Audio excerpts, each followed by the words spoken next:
Warning! This episode contains graphic language, depictions of poorly attempted flirting, hungover teens kind of fucking up funerals, dope dwarven cities, and as always, teen angst. Also, there will be spoilers for chapters 6 through 10 of Eldest, book 2 of the Inherent Cycle by Christopher Paolini. Listen at your own risk.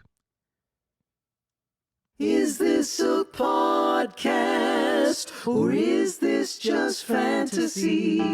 We're just two nerds and we love our fantasy. So join us if you want to nerd out. Time to start the podcast and see. Anyway, here's the show. Hello, readers. I'm Dane Patterson, the host who would also say yes to being Ulrich's adopted dwarf sibling, as he's a total bro and seems like the type of dwarf that would drink and karaoke with you late into the night. That's real. And I'm Jacqui Lanier, and is this a podcast or is this just fantasy? The podcast where, unfortunately, we wouldn't be the least bit skeptical about joining a shadowy order of magicians. Sign us right the fuck up, honestly. Oh, yeah. Magic? Yes. Sold. If you'd like to support us, please rate us on Apple Podcasts or wherever you get your podcast. You can also check us out on social media at Is This Just Fantasy Pod on TikTok or at Just Fantasy Pod on Insta and Twitter. Yes, and the ratings really do help new podcasts. I know we're all the way in season 2, so mature. But your ratings do so much to help us, because if more people find us and like us, we get to keep doing this, which would be great. So you can also check out our merch, our blog, our episode archive on our website, isthisjustfantasypod.com. Yeah. And before we jump into this episode's chapters and find out what a hungover dragon is like, I want to do a quick recap of the opening 5 chapters of Eldest. Awesome. This book picked up just 3 days after the book Eragon left off, with Eragon, the character, battered and suffering seizures after his fight with Durza, but it's not that bad because everybody's been calling him Shadeslayer, so super dope. Perks. And Murtagh, Ajahad, the twins, and some elite strike teams have been hunting down lingering pockets of Urgles in the tunnel during this time. And as Eragon, Arya, and Ulrich await on Ajahad's return from a hunt, the raiders get raided as soon as they appear at the mouth of the tunnel, with Urgles slaying the Varden's leader and dragging Murtagh and the twins back into the tunnel before Eragon can make it to the fight. My poor dude. I know. Ajahad uses his last words to tell Eragon he can't let the Varden descend into chaos, so pour one out for our third dad gone. Farewell, Ajahad, we hardly knew ye. 3 dads up, 3 dads down. Eragon's track record is dicey. He goes through them. Yes, the Varden doesn't waste any time picking Ajahad's successor. Eragon and Saphira attend the Council of Elders the very next day. They use their mind meld to navigate the politics here, as the council asks for Eragon's backing and oath of fealty as they nominate Neswata to be their new leader. He thinks she's a good choice, but he doesn't really want to swear fealty to the Varden as a whole. He gets the sense that this means swearing to the council, and the vibes were a little off in that room. And Ajahad's funeral and Neswata's ascension will be in about 2 days' time. Gotcha. And smash cut to Roran's POV. So cool. Yes, our actual favorite bean farmer, sorry, Eragon, has become very existential and emo since Garrow's death and Eragon's disappearance. He needs to rebuild his farm if he wants to convince the town asshole Sloane to let him marry town hottie Katrina. And it's high pressure. Katrina can't be an old maid here. But luckily, Roran has a super solid grief support system because Horst's whole family has taken him in, and all Roran has to do is hunt. So pretty sweet deal. And while he's out trying to bag a 10-point buck with his boy Baldur, they run across and spy from the hilltops a camp of Imperial soldiers with the Razak in tow. Oh. Very bad. The guys beat feet back to town to warn everyone that the barn burning strangers are back, and Roran packs some supplies and heads back into the hills to avoid what could only be bad news. I mean, the Razak, terrible. The Razak are asking around town about Eragon, and they want to apparently take Roran into custody. So he's going to have to hide out right now, it looks like, indefinitely in the hills. So that's what happened on the last episode. How are you feeling about Eldest so far? I'm really enjoying it. I'm having a lot of fun. I've been thinking about this. Should we be calling Roran Rutabaga Roran? I wouldn't. No, you certainly can't. He's a rutabaga man. I will say we found out that I think beets and turnips were still on the farm, but the beans notably are gone. I'm just saying, the beans with the bean farmer. This man's a rutabaga. I don't know. I'm having fun. What about you? I'm having a great time. I'm excited to keep jumping into these like early sections of Eldest. I forgot how quick the plot picked up in this book. So yes, it goes hard. So do you want to get into chapter summaries? I think for a change of business, I'm going to kick us off. Yeah, I think you're going and starting. Hell yeah. Okay. So we're going to start this episode with chapter 6, Saphira's Promise. We smash cut back to Eragon doing some light housework in his room when Auric shows up to summon Eragon and Saphira to Hrothgar. Auric leads them to the throne room in like a roundabout way, which seems weird. Yeah. And it turns out it's to avoid having to even like lay eyes upon the wreckage of the Star Sapphire from the battle with Durza. Yeah. When they arrive, Hrothgar gives both Eragon and Saphira their armor from that battle permanently as a gift, which is super nice. Before getting down to business is now the Varden succession. He likes Niswada as a leader, he says, and most of the clans he thinks are going to be amenable to her coronation. Yeah. But the dwarves have been in an uproar, apparently, and Hrothgar needs to know if Eragon's going to support Niswada before he makes his final call, which is kind of interesting. Yeah, it's really interesting. The politics here are really going off. Eragon says that he and Saphira do support Niswada because they think she'll make a good leader, and Hrothgar respects that they put essentially altruism and pragmatism over their personal gain. He's like kind of testing them with his questioning. Yeah. Which I like. He's like, okay, you do support her. Now why?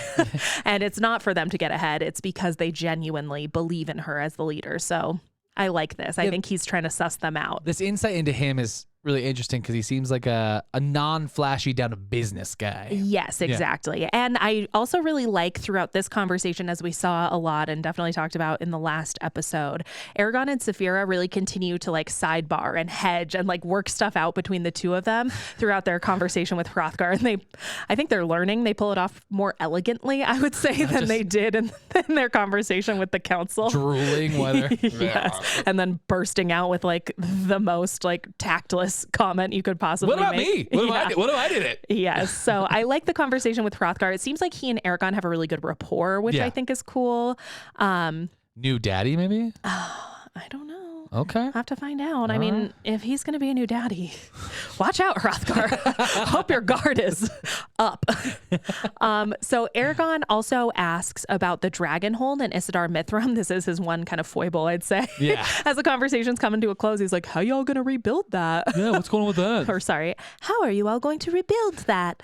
And Hrothgar is truly despondent here about the wreckage of like the dwarves' prized possession. I'm going to quote just because it's a lot. He says, it might have been better if the Urgles had overrun us before Isidar Mithram was ever broken. The heart of Trondheim has been shattered, and so has ours. Oh my gosh. It's a little wild, I'm not going to lie. Have you ever met someone that like loves their car and then it crashes? Not this much, no. I can't say I do. I mean, I don't know if you asked me that question because I strike you as such like a car person. Oh, you seem like a car dude. I also don't know many car dudes except for you and your Pacifica Peggy. I love my Pacifica Peggy. I know. You would be like this. Okay, I strike that. You would be like this. Like, it's better if I die. If something happened. My family was stripped from me brutally. Then my Peggy died. No, I'm just kidding. You are not kidding. I do love that car. Yes. I will say Saphira is great here. So after Hrothgar like has this outburst, she promises to repair the gem if the dwarves have the skill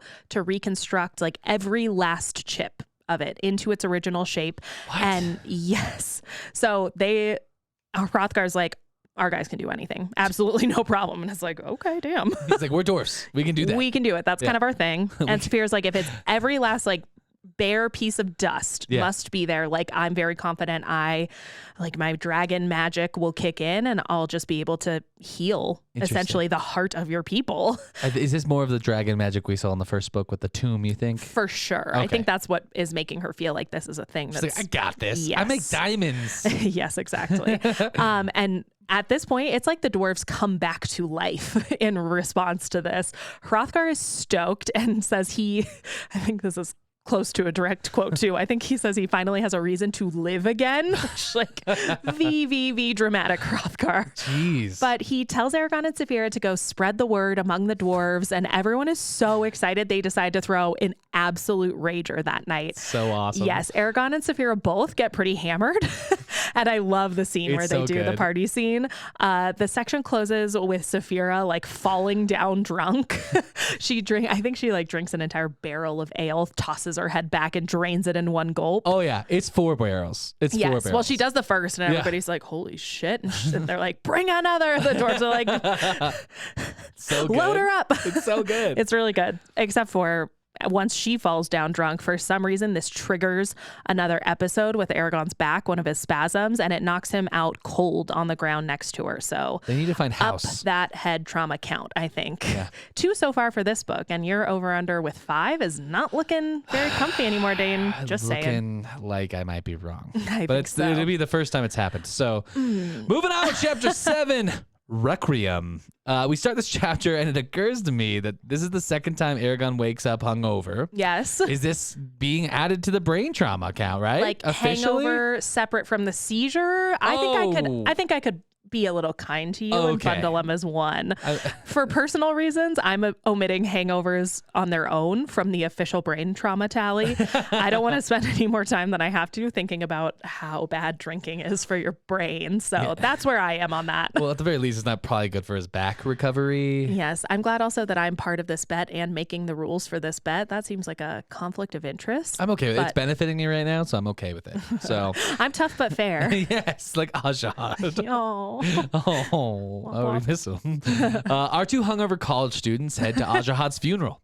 Auric has been trying to wake Eragon for an hour. That's bad. They're a That's hot mess. bad. They find out that the dwarves thought it was so funny when Saphira fell down drunk the night before, and were also just a bit relieved when she did, as she drank 4 barrels of their best ale before she passed out. It's like when you give someone nice liquor and they're like, "Here, just sip take it," it and like then a they- shot, Yeah. and then they take 3 more in quick They're like, succession. okay, but this time, like, sip it, and then they do it again. You're like, that bottle was $100. Yes, been there. Yeah, so Saphira pulls a classic never again statement here about Yes. drinking and like waking hungover. And we've all Sure. been there, Saphira. We've all been there. Doesn't usually work out that way. I must say, I just think this is foreshadowing she's about to get drunk soon in Yes. the future. Yes, Chekhov's swearing off drinking. Yeah, the one with the cat. This is gonna be a running gag the whole time. Yay.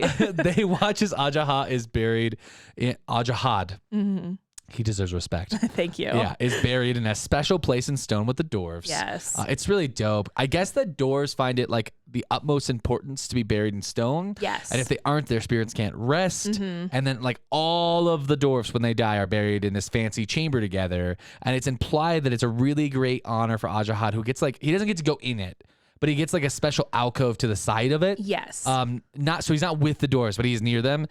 Apparently King Hrothgar has done like Ajahad a great honor by doing Okay. this, and I guess politically this is seen as like too much, like it's too much of a good thing. Interesting. And like with the clans, like Yes, so some squabbles amongst. it seems like some clans aren't as happy with this, and so we should have Clan Watch 2023. It starts now. Clan Watch 2023. Okay, are you Homeland Security with all the watch lists, Dane? Like Jesus. If I was, I wouldn't give myself away. right. They get to the funeral. We'll see. They get to the funeral, and even dead, Ajahad is described as looking like a baller.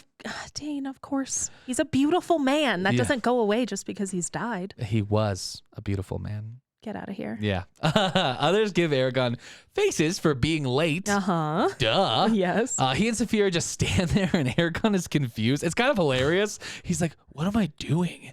What are we doing? I don't know how funerals work. I know, it's so funny to me. They only walk Ajahad's body during the drum beats, it seems. Yes. It's a cool funeral, right? And so, Jax, I want this. I want you to help carry me when I Yes. die under the mountain, like under a mountain with drum beats, one step at a time. Shit. Yeah, it's going to be I'm dope. going to have to really muster the I hope you're setting aside money for that already, but Oh, I'll make no. it happen. Friendship funeral. You're paying for this. Oh, I don't like that at all. I wish if we I wouldn't. win the head trauma count, you pay for my funeral. Okay, sold. That's the stakes at that bet. Okay, awesome. So Eragon is so important and needs to be seen by the people of the Varden in such a dark time that he is the 5th person that's allowed to visit Ajahat's body. That's crazy. Yeah, and so he's up there with Ajahat's family and close friends, and then it's just like Eragon, and Eragon barely knew this dude really. You know what I mean? Yeah, he loved him, but like...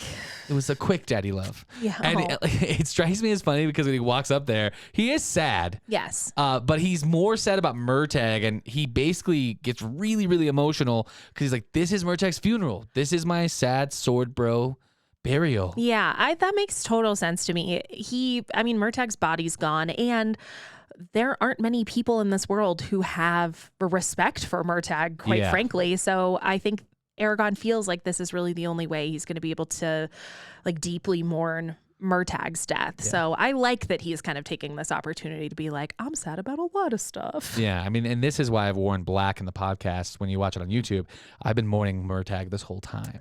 You've been mourning Murtagh since you were 13. Yes. And read this book. It's never ended. Also, Nurla. Yes. Which I guess is the name for the dwarves in Dwarven, is used a lot in this chapter.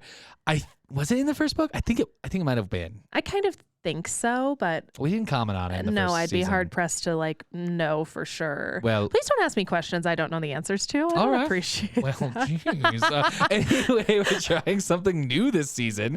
I'm going to continue right along into the next chapter rather than switch to Jax. Okay. Because it is so connected to this chapter that we covered. Yes. So chapter 8, Fealty. This chapter opens where Eragon is bored at his effing mind. So he's just at this funeral, and then later that day, he's going to this coordination. Yes, so it's ceremony day. Ceremonies on ceremonies. And so he's hungover, he's tired, he's angsty, he's bored.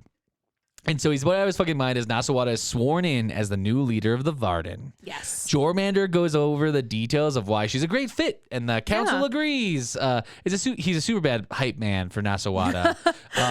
It's actually very nice. Yes. Yeah, and Arya says the elves approve. Hrothgar says the Dwarven clans approve. Yes. I love this guy too. He's just like a draft pick for me for sure. Hrothgar? Yeah, he's so cool. Okay. And Eragon says he supports Nasawada, and he is prompted to make his like oath to the council. It's time. I imagine it's What's like he gonna do? It's like you know what I mean? Yeah. And they think it's going to be them. Like they're not ready for this. He lifts up Y'all his ready sword. for this? Okay. So he lifts. Dance break. Yeah. Oh my gosh. So he lifts up his sword.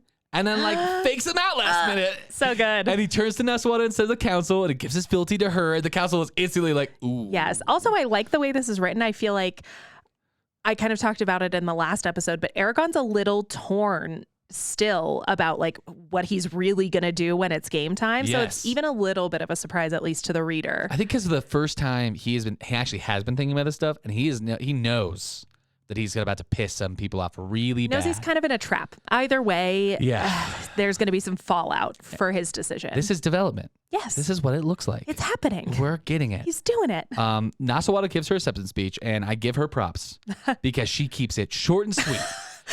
Which is something we could learn from her. I was just going to say something we are incapable of. Right. This chapter's like 12 pages. You wrote like a half a page about it. Right. Well, anyway, she does surprise the Varden and the dwarves, I think, because she basically says, it's time. We're going to war. We're bringing it to Gal. Yes. Yay. Yes, I'm excited. Yeah. We're moving this plot right along. It is going. Like, this is a war with Galbatorix. Yes. Her thinking is that Galbatorix is weak from losing his Urgle force against the Varden, and the Varden, dwarfs, and elves, like Rebel Alliance, should strike while the iron is hot. Yeah. Not sure I agree with this thinking completely. He is still the murder wizard of great power, but she said it with confidence, so she sells it well. Loud and proud, I'm Dane. going to buy this timeshare. She could sell Bitcoins now if she was real. All you need is confidence, Nasawada, and she sold it. You know what I mean?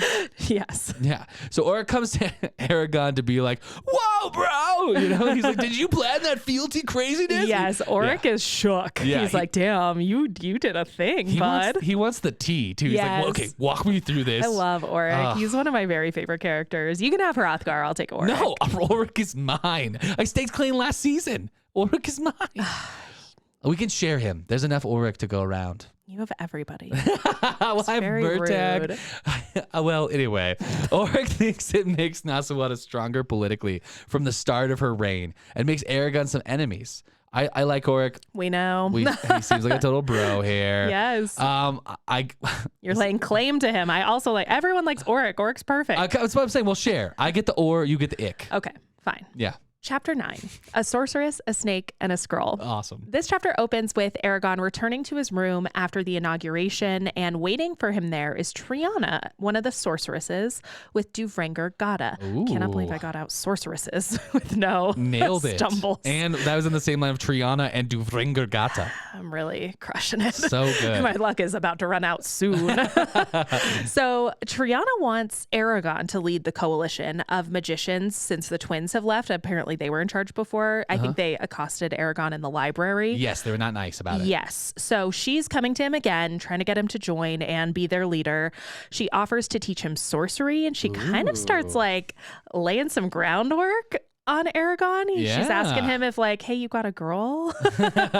And she pulls out all the stops here. She's starting to hypnotize him with her like live snake bracelet / familiar. They have familiars in this world? I did not know this. Yeah. We don't get any further information basically other than she's like connected to this bracelet, which is a live snake.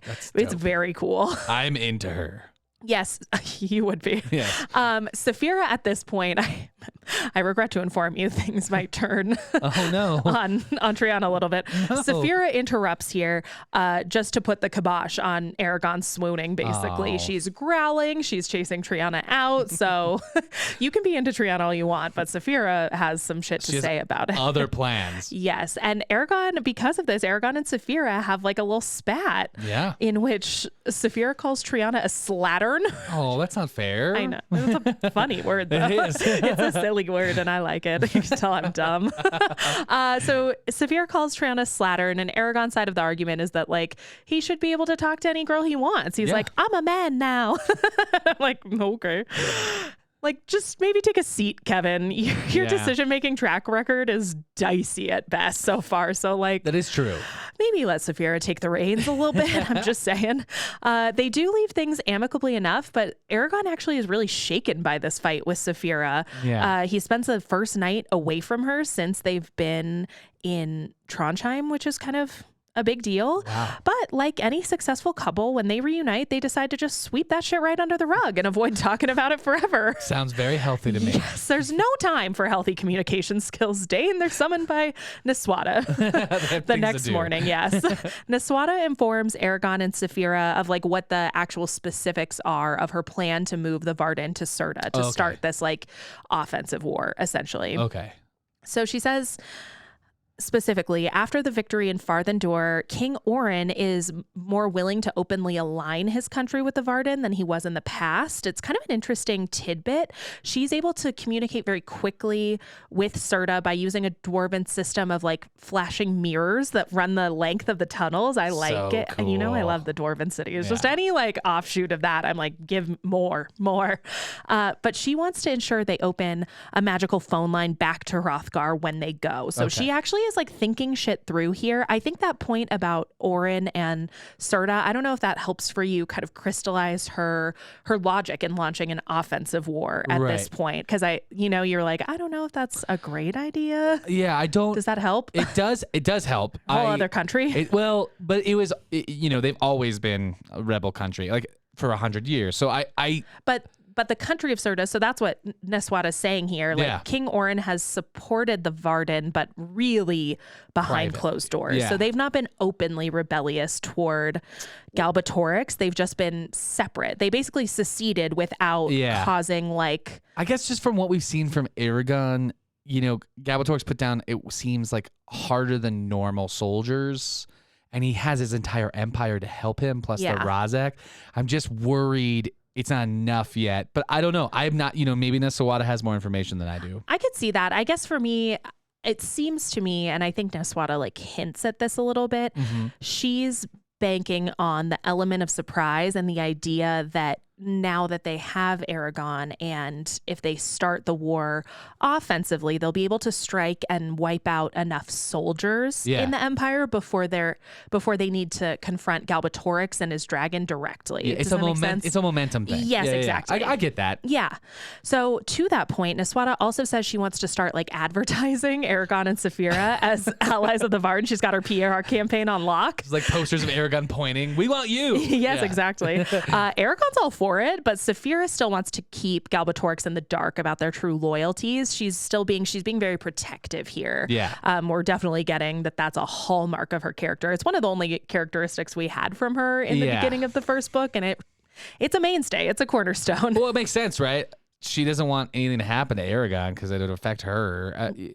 And he's not a big giant lizard. You know what I mean? Yes, for sure. But Eragon here, I think kind of maybe building on the momentum of last section's theme, he's very decisive here. You know, like he's changing. Yes, for sure. And he wants to oppose Galbatorix openly. He wants people to know where they stand. He wants people to know that he knows what's going on in the Empire is wrong. This is cool because this makes sense. He actually does he convince Saphira? I think he convinces Saphira, right? He's like, we're doing it. Yeah. Absolutely. It's so cool. I know. So Niswata also tells Eragon that they're going to be leaving for Elismira with Arya and Auric in the morning. Like they're leaving right now to get the next phase of their training started. Eragon is glad that Auric's going to be joining them because he's like, I'm scared to travel with my crush alone. I mean, we'll get to that. Yes, that's true. He's like, their little exchange is kind of funny, actually. I think Eragon's like, you know, he's talking to Auric and he's like, I'm pretty glad you're coming. Arya can be a little, and Auric's like, different? Difficult? He's like, dude, I know. Well, yes. And they both like look around. Like, it's really, really funny. And so Niswata, on their way out, she gives Eragon a scroll to deliver to Queen Islanzadi explaining what the Varden is going to be up to. Gotcha. That's right. She's Du Weldon Varden's guy, right? Queen? Yeah. Islanzadi. Sorry, Queen. My bad. We knew here that the elves broke contact after Arya's initial disappearance, but we learn from Niswata as she's handing the scroll over that apparently they put up wards against any magical contact. So they've been fully offline. Like, yes, they deactivated their Instagram account. They're unreachable. Subscription is canceled. Exactly. Yeah. So after a little evening joy flight, after that meeting with Niswata, as they're on their way, you know, kind of doing the greatest hits around Trondheim before they go home. Yes. They land outside the city because they spot Angela hanging out on a hill. Oh, that's weird. I mean, she's weird. Yeah. Duh. So Angela already knows that they're going to be leaving in the morning because she knows everything. And she warns Eragon that the elves' even tempers can conceal hidden depths. This is a little bit of like, we keep getting hints, I think, at this from several characters, that the elves, while they seem like very placid, very logical, very like calm and peaceful, that like they can be wily, they can be like volatile, and they can hold grudges. Like I'm a little scared. Chapter 10, Hrothgar's Gift. This is a doozy of a chapter. Actually, I both really like this chapter, but I understand why this chapter gets a bit of criticism. So we'll dive in. It's at dawn, and we fade into the gang. Auric, Eragon, Saphira, and Snowfire gather for their mission at the gates. The gang. Snowfire is probably still sweating from the run a week ago. I imagine her still like shaking, like, "Are you guys? We're going again? Please, not like last time. Yeah, it's gonna be the same. Please, Papa." And they sound like they're at the start of another like epic adventure. Then this epic place inside the mountain, complete with like giant golden griffin statues. Everything's epic. So if the dwarves built it, it's cooler than anything else. It's so dope. Do we have any real world, like, what would you compare to like dwarven architecture? You know what I was thinking? It kind of reminds me of like the Puebloans. Okay. You know what I mean? Like I imagine like, cause you know, they're so cool and carved into the mountains. I can almost like add in the inside. Yes. Or like Petra and Jordan. Yes. Like, oh yeah. I think they have the grandeur. Okay. So nothing modern. We can't do shit like this anymore. Nothing we do is cool. I'd agree. Well, actually, I'll do one thing. When I was in South Korea, what I really liked about South Korea is like in the downtown Seoul, like in the center of the heart of the city, they still have palaces. So there's like old world, new world. That's cool. That kind of reminds me of Trondheim. They have all this like magic stuff and the lights and the slides and, you know, it just kind of seems more modern. Yeah. But they also are this like city under the mountain. I don't know. I love it. There's That's something cool. about the smash cut of that. I don't know. Anyway, so this leads to Ulrich coming with some gifts. Yes, as they meet up the next morning. Yeah, when they meet up, he's like, hey, I got some stuff for you. Eragon's armor is fixed. The shield has been repainted, all that stuff, Yes. etc. The helm, though, has the Durmgreipst in Jetum clan Yes. symbol on it. Perfect. Which is, if we remember from last season, a hammer surrounded by 12 stars. Yes. If Eragon accepts the helm and wears it, he is agreeing to be adopted into the clan as a family of Hrothgar and foster brother to Ulrich, That's a big deal, dude. which would give him full rights as a dwarf. That's crazy. I mean, just allegiances on allegiances, Eragon. I You're know. racking them up. It's wild. Yes. This actually shocked me as a kid, and I thought this was the coolest thing. And like now, Hrothgar officially his daddy. Right. Shit. Hrothgar, post an extra couple bodyguards. He just wrote his death note. Yes. You know what I Take all the immunity boosters. You have got to keep your shit tight, Hrothgar. Right? Start doing crunches in the Oh, morning. God. Yeah, dude, you're I'm worried. ugh, the countdown starts. Oh. This has never happened before in Dwarven history. Hrothgar argued with the other clans for a day and a night to do this. This clan thing. I mean, I maybe am with you on Clan Watch. Like, what is going on here? Yeah, that's insane.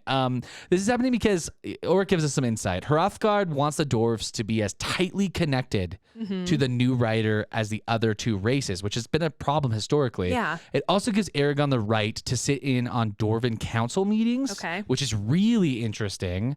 And I don't really understand their government or political system as of yet, Yeah. but I think I'm liking it so far, what we're seeing. Yeah, And- it definitely seems complicated. It seems like you have got to have your shit together and maneuver effectively if Yeah. you want to get things done. And everybody knows that like shady back alley governments are the best kind.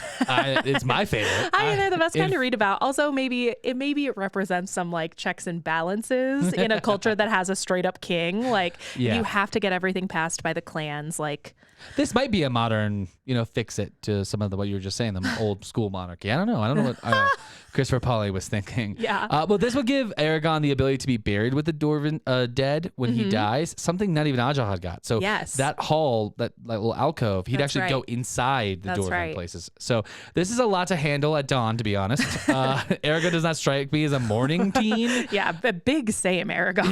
Yeah. Eragon pretty much just immediately accepts the gifts after rightly deducing that this is probably the only move he can make here without burning any bridges with the dwarves. Yeah. Also, it benefits both his power and benefits the dwarfs. And I think it's implied here that it helps the Varden as it links them even tighter with the dwarves now. Okay. So like after he accepts, there's this cool ritual including a dwarven oath, blood, and a rock. I highly recommend that you read it if you haven't. 20 out of 10. We It's- love an oath, blood, and a rock. Yes, and Ulrich is there. It's just all great. Ulrich talks about the elves. You can't rush them, he says. They're Okay. unbendable, he Yes. says. He is clearly not really a fan. And he doesn't necessarily seem happy to go to the elves. Yeah. He'd rather be with the dwarfs of the Varden preparing for war. And this I actually kind of get.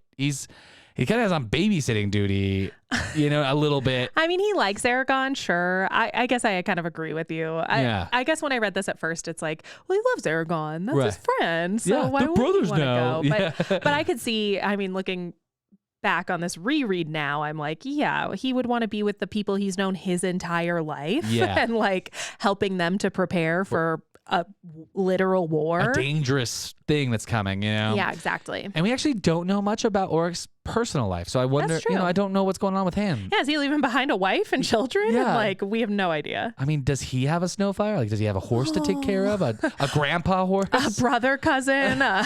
Well, actually, Has he got rutabaga as to plant? he has a daddy uncle. Yeah, he has a Is that he has a daddy Hrothgar? uncle, Hrothgar. He does. Well, I think uncle. I don't know. It doesn't There's matter. no way to know. Anyway, Arya finally arrives with Jormander and Nasawada, Okay. who comes to see them go, and Eragon instantly goes into fear mode because he's like, "Oh no!" And he didn't talk to Nasawada about it. Yes. and he's like, "She's gonna be mad at me for agreeing to the adoption." She isn't. She's so cool. Yeah, she basically is like, it links you with everyone. That She's makes not sense. like a regular queen. She's a cool queen. Yeah, she's Actually, pretty is cool. she a queen? I don't know what she is. She's the leader. She's the president queen. Yeah, I think she's kind of like a president. I'm going to go into this today. Okay, We'll talk about it cool. in a little bit. Arya just shows up, Yep. walks right past everybody, and over her shoulder says, come. That's a power move, Dane. Yeah, sounds like she's going to be fun to travel with, fun traveling companion. Yeah. Yeah, and a new adventure awaits. That is all we have for this week's chapters. Let's get some of that sweet, sweet analysis, Jax. It's time for analysis. Okay, I'm really liking, I have to say, the more like Game of Thronesy political vibes we're getting in this section so far. I know I mentioned it a little in the last episode. This book is building this way, but it really is pronounced here. Yes. And I'm getting a lot of tie-ins, like kind of through that lens, to the theme of the burden you bear for your identity. I think identity politics is Still a famous kind of problem we have. But here, I think it really rears its head. And I want to start with Hrothgar and the dwarves, like writ large in this section, because right in the opening, we get the very, very melodramatic look at what happens when a literally huge piece of your cultural identity, like literally shatters. Yeah. So when the Star Sapphire breaks, the dwarves are kind of in disarray. Like as a culture, losing that touchstone freaks them out. Like they don't know what to do or where to go. We have Hrothgar saying things like, I wish we'd all died instead of that had happened. Like, if you were going to repair it, I now have a reason to live and like something to rule over again. Yeah. Like, they're very, very tied to this identity here. And I think it's a really good symbol for the burdens you bear, like the way it can weigh on you to have your identity broken, shattered, something difficult to happen. I mean, the writing here is maybe a little over the top, but I like the way it's written as dramatically as it is. The language is very life and death, obviously. Yes. And I like the way Paolini kind of uses that to illustrate that the burden weighs heavy, you know, and I do love, I think I may have mentioned this before too. I love the way a lot of these little side plots, it's not like this is the most consequential thing in the section. It's a little detail, but I love the way these little side plots, some of the symbolism in them can reinforce, you know, what's happening with Eragon, maybe what's happening in some of our main storylines. Yeah, you know? even like you talking about symbolism, the one thing that pops in the mind is that thing we said about Ulrich with the stone and the blood and all that. Yes. Yeah. Yes, exactly.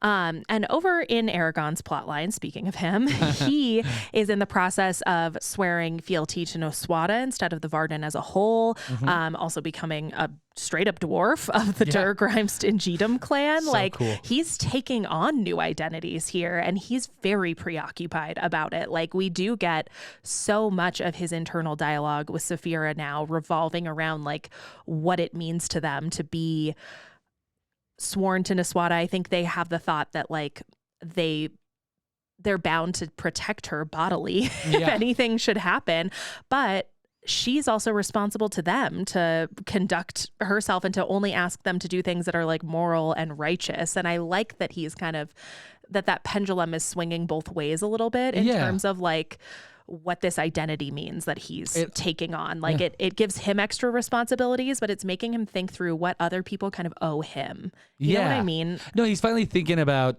like, again, we talked about power, but I know you're talking about identity. His power is literally connected to his identity. So these two things are very similar, but I think that what you're saying makes perfect sense to me. This is finally when he's actually thinking about who he is. Yes. Who am I to Noswada? Who am I to the Varden? What do I expect from her?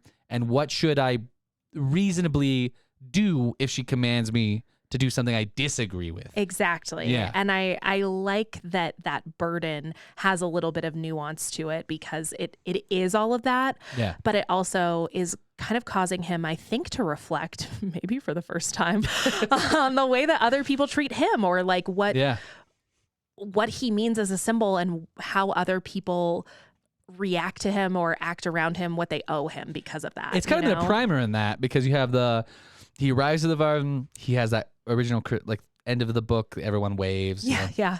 Then he has the meeting with Hrothgar, Ajahad, the council, there's the coronation. All of these things has been treated very importantly as a linchpin, and you're absolutely right. There's no way to go through that and not be like, okay, I gotta like really assess this. Yes, like I need to figure out how it weighs on me who I am to all these people. And as a counter to that, Saphira is already does that. Yes. So, you know, it makes it even more pronounced, I think, to him, right? I think so. Well, I find it interesting that like he has such a solid, like concrete built-in identity because of Saphira. You know what I mean?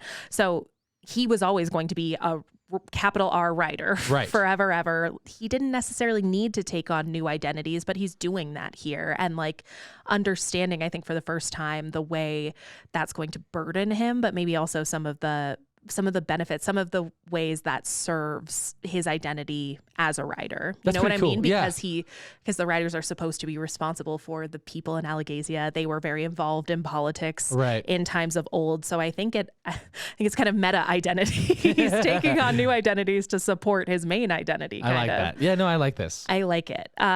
And again, we do have that through line of him. We're seeing it so much in this book of working things out with Saphira, using her as a sounding board to really spitball and like take her confidence, I think, a little bit and take her protectiveness into account so that he's not just making all the dumbest decisions. You know, this isn't part of your analysis, but I just love that part of the book that we're getting. Yes. I can't say it enough. I'm just really enjoying this better. Yeah, I think so too. And the last person I want to touch on a little bit here is Niswada.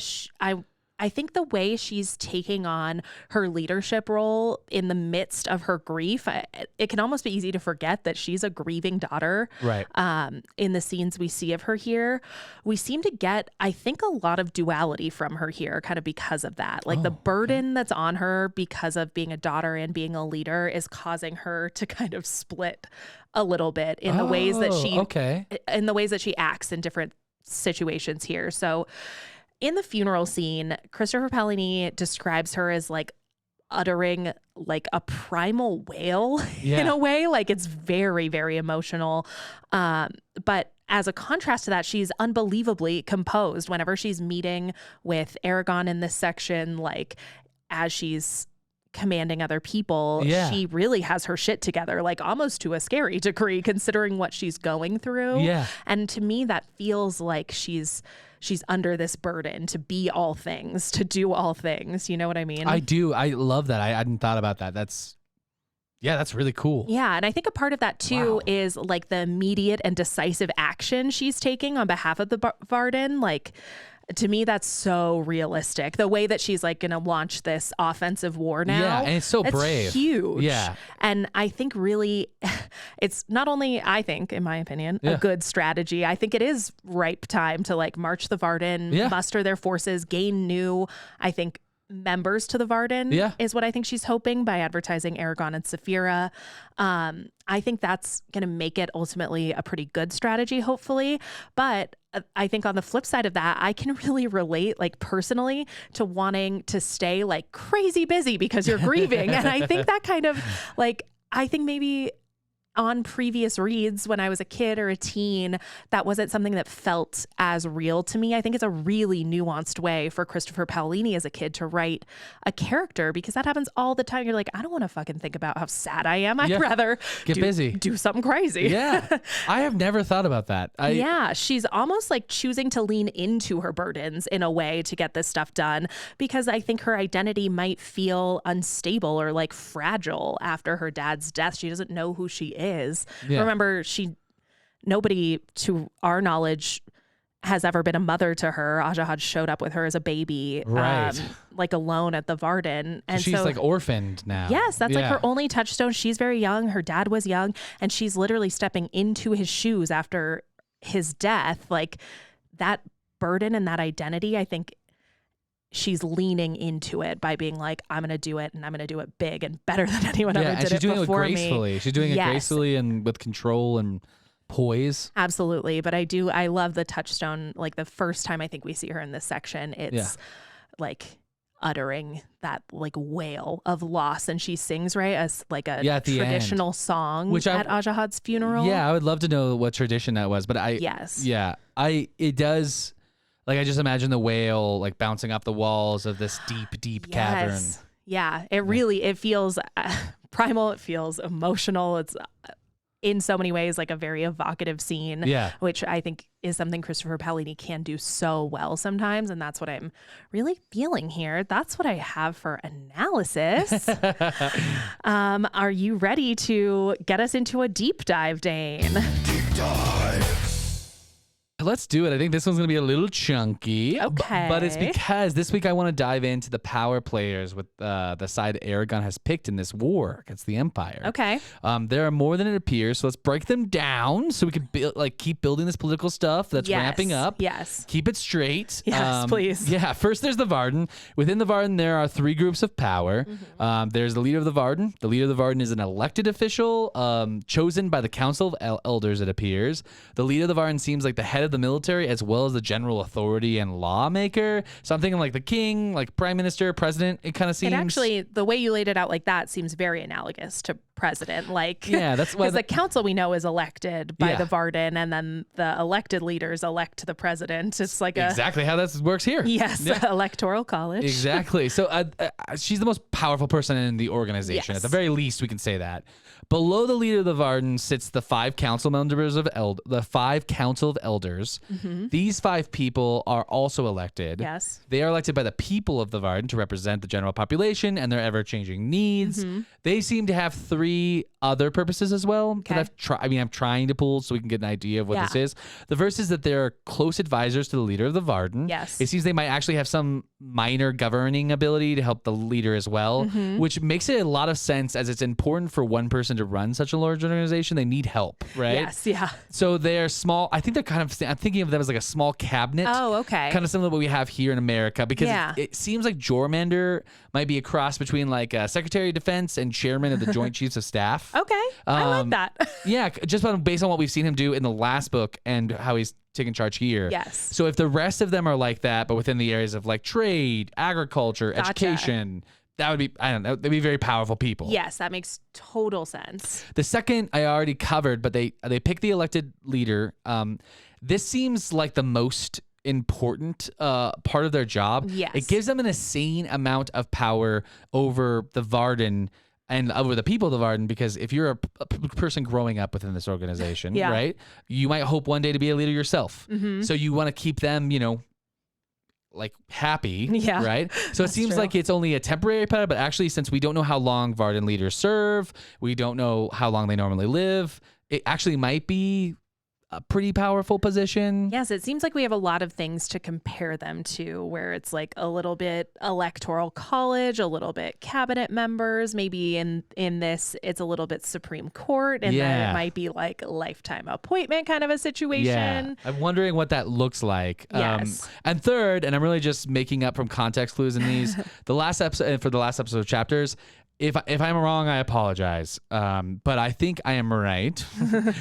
They are a check on the leader's power. It seems either through their closeness and power or through some other authority. I don't know if it's given to them, like in the, I don't even know, the articles of making of the Varden. It does all seem kind of loose, right? Yeah. Like it seems like this is all just happening, but not in a way that's like very procedural or like well defined, maybe. Or official. Yeah. You know what I mean? So I think they could remove her if she was bad, it seems. So that's like Niswada, they could. Yeah, so she has to work with them. You know what I mean? I don't think that's a huge leap to say they're a little bit of a check on her power, just from what we saw about the way they were like jockeying for position almost in the sense of like, okay, who's Eragon going to swear fealty to? And like, what does it mean to have him co-sign them or Niswada? Like, it seems like they're equals in some ways. Yeah, it obviously seems like they're trying to get more power, right? Yes, yeah. So below the leader of the Varden, and I would say below the Council of Elders, seems to be a third group. There's Duvrengar Garta. Duvrengar Garta is a guild or club of magicians who seem to not actually be officially a part of the Varden government structure, but work mostly as like private contractors loyal to the Varden. Yeah, I could see that. Yeah, despite this, the Council of Elders thought they were politically strong enough within the Varden to possibly take over after the death of Ajahad. That's right. Or be a threat to their power. Yeah. So I would say the council was probably right to be fearful.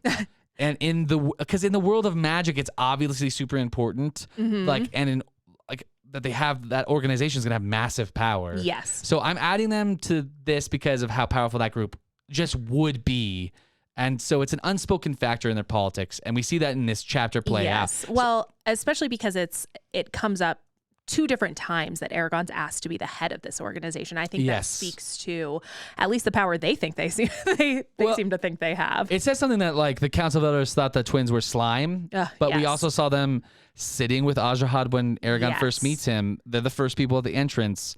You know, Azrahad took him before he died on his ambush. Everybody hates them, but they put up with it. So that's a lot of power. You know what I mean? Yeah. Next, we have the dwarves, and the dwarves hold the Bjor Mountains, where they have many cities, both above and below ground.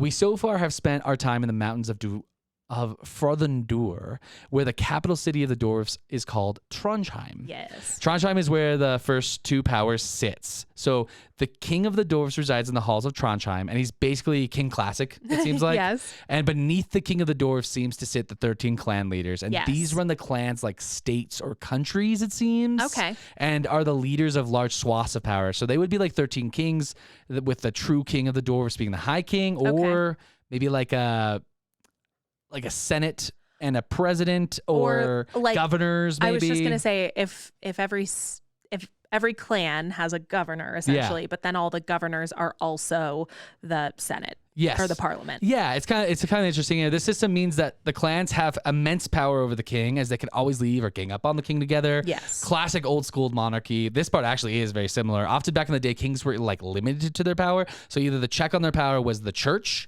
because they provided divine right, or the nobles, because they provided the armies. So like the king was more of like, I have to balance the needs of these people. Do we know now how the king of the dwarves gets selected? Like, are the clans involved in that process? I have no idea as of yet. But next we have the elves. We do not know much about the elves, other than they are somewhere deep within Duwelt and Varden. Incredible. I'm only adding them because we know they're an ally. Yes. It is. We can make some assumptions though. Yeah. It is safe to assume, with the information that we have, much like the dwarves holding much of the Bjor Mountains, the elves, I assume, hold much of Duwelt and Varden. Okay. We also assume that they have a monarchy, as we know the elves have a queen. Without any other information, I really don't know if she's the ultimate power. I don't know if this is a true monarchy. I don't really know anything about that. But we do know some things. Yeah. And they seem important. Yeah. And finally, we have Eragon. So Eragon is sworn to the leader of the Varden through an oath. Now, yes. Yes, and I would make the argument that he's equally entangled with the king of the dwarves, as he's his adopted son. Yes. And a clan member. Yes. That is sworn to the Dwarven king, Hrothgar. Finally, his masters in training will be elves. The elves also created the magical bond between the elves and the dragons. And Eragon is supposed to change and more resemble an elf in appearance as well. As time goes on, right? Yeah. Oh, yeah. So I would say through his bond with Saphira and through the secret training he's about to get, he's a little less tied, but still very much tied to the elves. Okay. It's not as official as his tying with these other people. And finally, they're the dragons. So Eragon shares a bond with a dragon. She is possibly the last female and possibly the most important dragon needed at this time. So it also makes him the first of the new dragon riders if he wins. And they get the 2 other eggs to hatch. Yes. So he might be the leader of them if he lives through the war, which ties him about as tight as he can get with the dragons. Yeah. And those would be connected to him, right? Okay. So Eragon is basically tied with everyone, all the big players so far. Yes. And I would argue with such a huge part to play and almost an equal responsibility to everyone, Eragon's kind of free.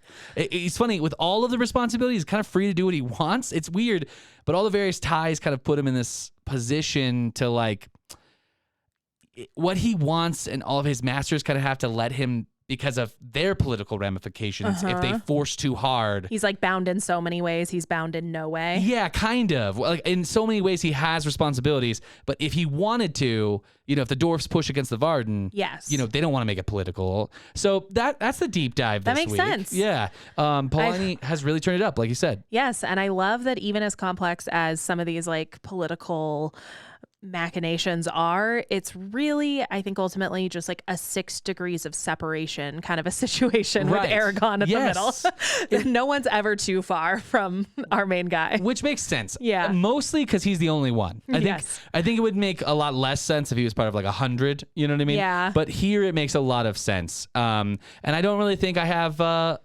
anything more to say that's about that, but what I do have something to say about is what are the haters saying? Are they back? The haters? Actually, you should do your research, Have you even read that book? How you pronounce it? What are the haters saying? There's an index in the back, right? This is overly derivative. They're back. Okay. So the haters are back, but we're easing it into this week. I don't want to like get too upset about anything. No. I don't want very the- zen, Dane. I'm It's very okay. zen. Deep breaths, Dane. I'm but an elf in the forest. I believe in you. Calm and collected. Yeah. Yes. Okay, but first, Yes. Eragon just gets behind Nasawada Yes. without really knowing anything about her. It's a tough look. It a is little bit. yeah, it's entirely possible that she is worse than the council or less effective. But Eragon goes with his gut here, and without really any information, decides that he's all in with her. It is a weird nitpick. You think? Well, it makes sense. And going with his gut is all he had in that situation. Yeah. I think it's more how it was presented in the book is what people are bothered by. It doesn't really give him any good options. And then you follow that up with Arya being upset. It really sets it up to make it look like Eragon did something stupid, or I can get why they're like, well, he picked Nasawada. He only known her like 10 minutes, like we talked about. But it's like, what else was he supposed to do? Yes. How long has he known the Council of Elders? Also 10 minutes. Yeah, At the least he same had amount of 2 time. conversations with Nasawada. He only had 1 with them. Yeah. Like, And the only thing I could say for the council's defense is like he knew Jormander. and Jormander seems like the only good one on the council too, which is yeah, like, from what we know, or I guess you could look at the Varden as a whole and go, they're well run. I don't know. So I think it's lame. I'm only adding it because, they're talking about it. I don't. Not a big gripe for me. Does it ruin it Okay. for you? no, Not at all. Right? Okay. that bar for me is high to ruin something. Yes. There's not a lot that's Actually, gonna do for me it. too. I like to nitpick stuff, but I still love stuff. You know what I Yes, mean? I yeah. can point out how something's. But anyway, the next thing they talk about, and they talk long and hard about this, is Hrothgar adopting Eragon after 2 weeks of knowing the man. Mm-hmm. He's also extremely suspect or unrealistic. Well, remember, Eragon and Saphira are immortal. Mm-hmm. So if everything goes well, if everything works out, and they win the war, that clan is going to have Eragon forever. Yes. That is one hell of a gamble, and it makes sense that there are clans that do not like this. Yes. But if Eragon turns out, so I guess if Eragon turns out to be bad 300 years from now or worse, like crazy old gal, Yeah. that would not be a good look for Hrothgar's clan. Yes. But this makes some sense to me. Okay. Because on the other side of that is a huge upshot. Yeah. Yeah, if the clan can if the dwarfs can get in close with the first new rider, they possibly have the greatest say in the world's affairs. It's a high risk, high rewards type situation. I totally get that. I think more than that too, for me, it sticks out that when Hrothgar makes his move to adopt Eragon, Yeah. he's already sworn fealty to Nasawada and he's on his way to the elves. Yes. I think if I'm Hrothgar pitching the case to the rest of the clans, and by the way, I don't understand how this is not hater proof because Christopher Paolini says the clans are upset about it. Like if that's not admitting that like this is kind of a kooky plan, I don't know what is, but whatever. Yeah. If I'm Hrothgar making the case to said clans, like it seems like a pretty easy bit of calculus to say like, hey, he's bound to everybody else. We'd be idiots to not have some allegiance from him. And they don't seem to have at least like formal emissaries. They don't seem to have like necessarily knights. I don't know what pitch they could have for Eragon to swear fealty to them. Like, Well, I don't know about that because we just don't have enough. They might have that. We just don't know. But what I would say is that you're absolutely right, just on what we know about the past. yeah. And like it just hasn't. The dwarfs have not been included really in any of this.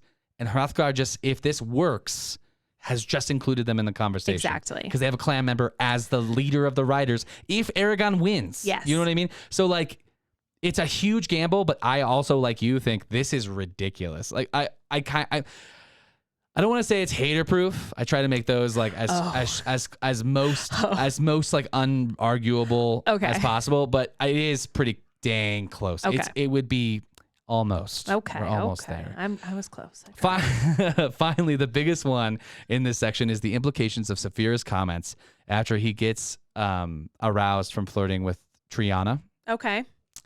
Eragon even says that all he might have wanted was a nice conversation with Triana. Saphira essentially says that Eragon and Saphira are intimately linked. Yes. And whoever he has a relationship with, Saphira who will also essentially have a relationship with as well. Yeah. So she implies that she did get a little jealous here. Mm-hmm. And so the trouble with this is more her attitude and less the situation. Okay. So bear with me. It's, what do the haters hate? yeah, What so, is it? So Eragon should have a right as a person to date the field and find out what he likes in a relationship and what would be a good fit for his very complicated life. Yeah.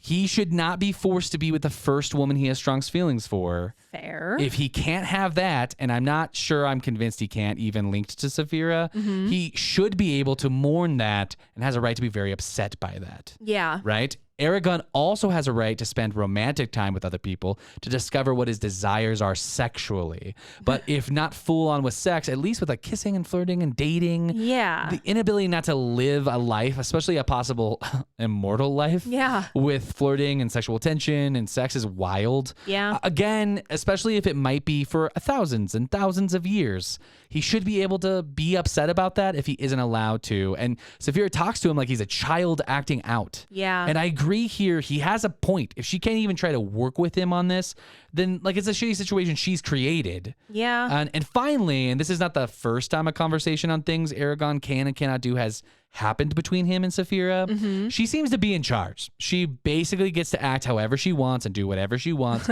And she has a lot of rules for Eragon. And I have no doubt that Saphira will not care one lick at all about anything regarding her life as these books progress that Eragon might have a problem with. Like, Yeah. So the larger issue here is more of the imbalance of power between the two. Yeah. That might be intended, but it does leave Eragon in a weird spot. And it really is not a good look for Saphira, who's really like just kind of cold about this. Yeah. You know what I mean? I mean, you kind of brought up this power dynamic situation in the last episode too, when she was like, don't worry about all your oaths. I'll just kidnap you if they're trying to do stuff that I don't like. Yeah. And it's like, well, that you don't like or that we don't like. Exactly. You know, it smacks of not necessarily being a partnership. And I think Eragon's point here, the problem is Eragon is not the greatest at making his point fully. I think this is kind of a situation where maybe the haters are making the point much better than he could. Well, Pretty much all he says is like, I'm a man now and I'll act as a man does towards a woman. And it's like, well, we're going to have to read into that a lot. But like, I agree with you. I think he didn't express this, and that's really the problem. yes. But I do get it. Like, It's hard to paint Saphira as a villain when like she's not necessarily reacting to like this case that's been laid out, because this obviously, I would agree. I think this makes a lot of sense in a lot of ways. But like Eragon's just like, I'm a man and I'm gonna do what a man does. And she's like, well, both of us are going to be a part of any relationship. So like take my feelings into account. Yeah. Forcefully she says that, but that's kind of her. I would say, case. I get what you're saying. I think it's a good argument in Saphira's defense. I'm not putting that to the side at all. All I would say is Saphira also is very confident Yes. and arrogant. Assertive. Yeah, assertive. She's pretty, I'm going to do stuff. I mean, in the first book, she takes him against his will while he's going to save his daddy uncle. I would say she's not a good communicator. And so, I would just say like, yeah, I get it. And I get what you're saying. I don't think either one of them are. I think that's why No. all my jokes about that section is like married couples and their poor communication skills. You know? So I would say that here the haters actually probably do have a point. I think we are early in this book. We're early in the series. Maybe this will change. Maybe this won't be this way. It doesn't. Maybe this is a starting point for this dynamic rather than. Maybe this is an intentional conflict. Interesting. Ooh. Maybe the writer had a plan. Yeah. So I don't know. That didn't bother me very much, and I get it. It's not great, but again, it doesn't ruin the story at all. Worse things have happened. Yeah. So what do you think about this section of this section of chapters? Yes, Again, I feel like I sound like a broken record, but Yeah. but I really like the just like political undercurrents swirling. I think, again, it's like something that maybe I did not necessarily pick up on as a kid. Yeah. I'm thinking, I don't remember exactly because I have a shitty memory, but I'm imagining like this part may have read a little slow to me as a kid because I'm like, well, where's the fights? Where's the action? Where are we going? What's happening? Same. And as an adult, I'm like, oh, damn, they're like making moves. Everybody's connected. What are the politics? Because we're thinking about all the implications of all these like decisions. Yes. And as kids, we're just like, okay, move on. We move get on. it. Stop having conversations in little rooms. And now, like, Yeah. I think people are into conversations in little rooms if Game of Thrones is any indication. I also love this part because there's a thing about Eragon that I love the most about his character is just the image of Eragon. Like, I love the idea that there's this elven looking or like half elven, half human looking dude who is wearing like dwarven styled armor. Yeah. There's something cool about that because it separates him from everyone else that we know already. Yes. On top of that, so he's almost like this mythological creature. He already is, but it's really cool in like the advancement of his lore. Yeah. You know what I mean? Like the first human to be a dwarf in the clan. It's just so cool. I don't know. I think that's a good point. That's a good, like, he's apart from the world in a lot of ways, but it's his burden to save the world, to be in charge of the world. That's kind of an interesting place to be. And there's a lot of tension just in that as his identity. I think that really is interesting. You went deeper than I went. He looks cool. But you're absolutely right. Well, one of us here is 12-year-old Dane, and one of us here is Dane now. Because that is something you talk about a lot. Oh, yeah, now, totally. I think, No, I totally agree. I just was like, at this moment, I was like, I was just talking about a cool helmet. But, well, I think that's the thing you connect to first, for sure. Yeah. I think you have told me, like, your ideal of dwarves comes from this book. oh, like, yeah, I in think my world, my D&D world, I base my dwarfs off of Eragon. Yes, and I think a lot of this, like, cool armor, very, like, evocative image of Eragon, Yeah. I think goes a long way towards, like, sticking in your head and, like, then forcing you to think of, like, what that actually means for him and how he's going to navigate it moving forward. Yeah, I'm interested to see where we go from here because this is a whole new world for Eragon. Like, this is a whole new world for us. Are you waiting for me to sing? Are you I waiting? almost did it, but I held back because I'm actually tone deaf. Everybody's welcome. I am not. Don't do it, Dane. I can see the look on your face. I would never. Oh, it's happening. Don't do it. Don't do it. Don't do it. Wrap us up. Take us out. Kevin's like wrapping it up. Yes. So thank you for listening. That's all we have this week. We would really appreciate it if you made sure to rate and review, especially on Apple Podcasts, support on our Patreon, and check out our social media at Is This Just Fantasy Pod on TikTok or at Just Fantasy Pod on Insta and Twitter. If you have any questions or you just want to write us about the podcast, we'd love to hear from you. And you can email us at isthisjustfantasypod@gmail.com. Yes, and if you would like to keep pace and read along with us, for the next episode, we're going to be covering Chapter 11, Hammer and Tongs, through Chapter 14, Selbadil. Ooh. Is that a word I've pronounced correctly? It sounds like it needs to be said like, Silbadil. I like your high-pitched, like, vaguely British witchy voice. It's perfect for everything. We're just two nerds and we love our fantasy. Come on and listen to us next time. Find out what our deep dive will be. Thanks for catching our show.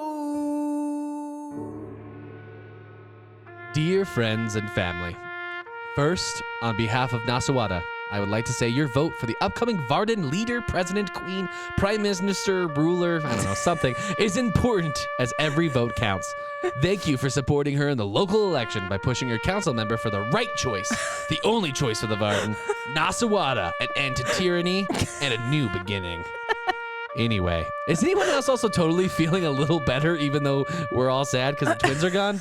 No? It's just me? Okay, I'll continue. A man is dead, Dane. Today we gather to mourn the loss of our king, president, daddy, Ajahad.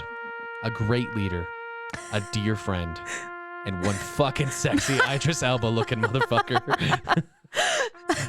Yes, from that one conversation with Eragon in the first book, we know Ajahad was a man of great courage, wisdom, and integrity, and his passing has left a daddy-sized void in our hearts that can never be filled. Ajahad was a true hero who dedicated his short life or long life. There's no way to know. We don't know how old you were, dear Ajahad, but your daughter is grown, so it's probably an average length life. Normal, I guess. You devoted it to fighting for freedom and justice and the greater good. You led the Varden with strength and bravery in battle, apparently, since you scratched that Shade's blade off screen before our story started. Give us the prequel. Yes. Curse you, Sindri, who molded this beautiful man from dirt. Curse you. Curse you, Sindri. Ajahad, how can we forget that time you talked to Eragon? Or that other time you talked to Eragon? Or finally, that time you fought a war after talking to Eragon? We only had you for a brief moment, but while you were here, you were hot, and you were so unnaturally cool to our main protagonist. Yeah, so cool you made Dane suspicious. How could you? He was firm, but he was cool. Finally, Ajahad, let us hope your trust in two horrible bad white dudes who love power and did not contribute to your death at all. That would be so shocking and did not at all obvious. Rest in peace, my sweet angel, Ajahad. You will deeply be missed, but never forgotten. May your stone alcove always be full of stone flowers and stone confetti. Confetti. A man is dead. And stone tears. That's all I got.